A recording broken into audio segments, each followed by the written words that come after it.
forgotten, and we fade into the present, the future, where Isa alayhi salam is now a prophet, an adult, and he's speaking to his people.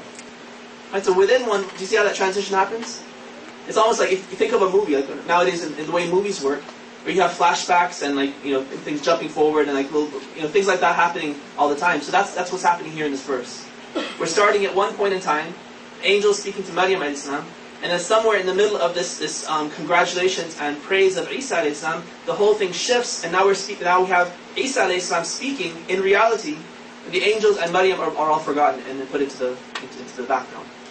And so all that happens in this one verse. So he doesn't repeat the story, rather he says at one time, the beginning part is as though the angels are speaking, the end part is Isa alayhi salam actually giving this speech to the people of Israel. One thing that we see Isa alayhi salam doing is he has many miracles. And this verse speaks about some of those miracles. The reason why prophets needed miracles, and in particular Isa alayhi salam needed these, was to establish their credibility. And there are people claiming to have information from God, to be sent by God. And it's not enough simply to speak the truth. A lot of people speak the truth. A lot of people have wisdom. And you can have wisdom by studying, by thinking, through a lot of other means. But these people want to establish their credibility for the people they're speaking to beyond a shadow of a doubt. So the people who are listening to them can believe from the bottom of their hearts that everything that this prophet says is true. It's from God, and I'm compelled to accept it and believe it and act on it. Because if there's a shadow of a doubt left in the minds of us as people, then God hasn't done His job. The prophet hasn't done his job. We haven't been guided properly. And on the Day of Judgment then, there's room for us to argue with God and say, but you didn't convince me. Right? You didn't send a prophet who could convince me beyond a shadow of a doubt. I didn't know. I saw him make a mistake, for instance. Right? So how could I know that this thing that he told me was true? Maybe he made a mistake in this too. When he said pray, maybe he was making a mistake. When he said go and wage war, maybe he was making a mistake. Right? So if infallibility is not established, and their credibility is not established, then every single thing that they teach us is called into question. So it's really important that they bring some sort of a sign that was so powerful that nobody could replicate it. No human being on his own could replicate it. Right? So it can't just be something like some people some of the kind of modern thinking scholars, they try to justify miracles and say, oh well, they're just doing things ahead of their time. Things that technology will later on allow us to do, right? They happened a little bit earlier. So Moses' parting of the Red Sea or the Nile, right? They'll try to explain it as, oh, maybe there was a wind that just blew just right and moved the water just at the right time. Right?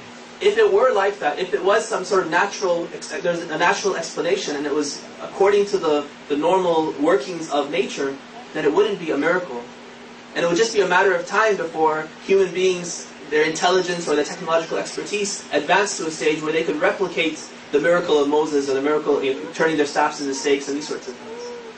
If that's the case, then their credibility would be shot after a while.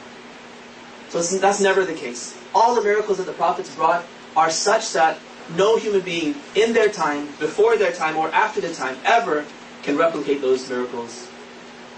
Okay? The lesson in this for us is that we have to do the same thing. Right? Not bring miracles. We can't do that unless we have this connection with Allah. But the message behind this was that it's really important, it's vital, to establish your credibility with people before you can expect them to listen to what you have to say. That's what the prophets have done, and that's what we need to do as well. Right? We should be, and hopefully we are at some level, we should be out there reaching out to people, helping them, teaching them, enlightening them about Islam in general, and especially about the Islam of the Ahlul Bayt. And that's a duty that all of us have.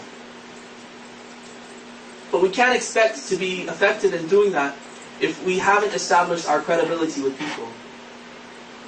And credibility is not going to come through miracles because we don't have that. But it will come through outstanding character.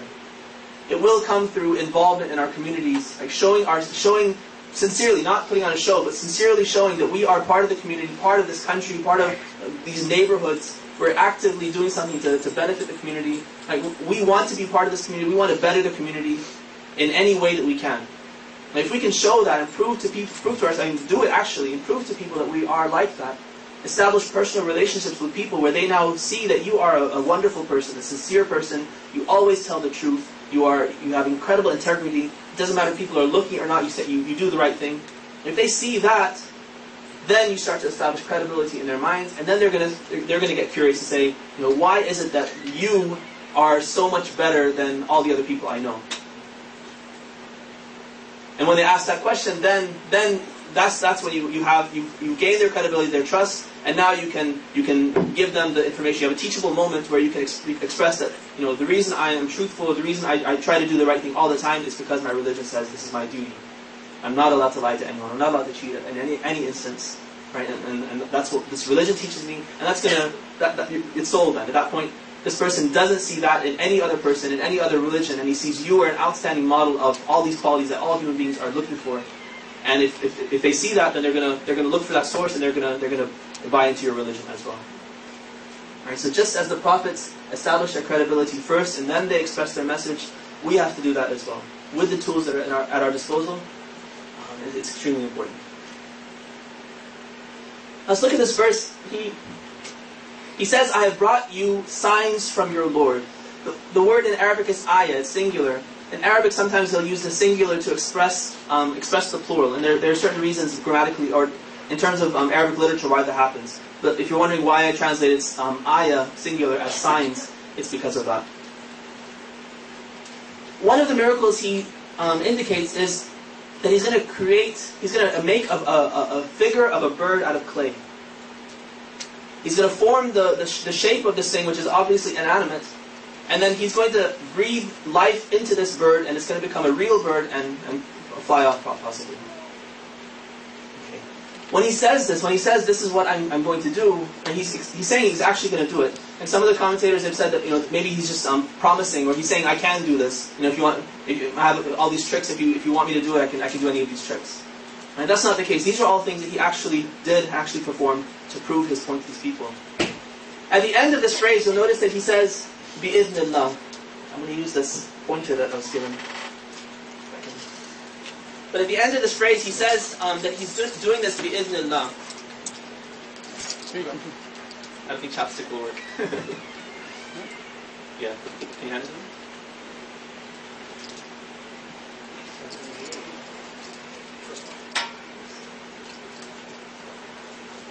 Okay. That's not a very big dot. So he says, I'm going to make this form of a bird, and I'm going to breathe into it, and it will become a bird by God's leave. And it's by God's leave was what I wanted to point out to you. When he talks about the creation of this bird, he mentions bi-idhnillah, that it's by God's leave that I can do this. He also mentions by God's leave when he talks about reviving the dead. Dead people he's going to bring back to life. For the rest of his miracles, he doesn't mention that. In this verse, he doesn't mention that it's bi-idhnillah.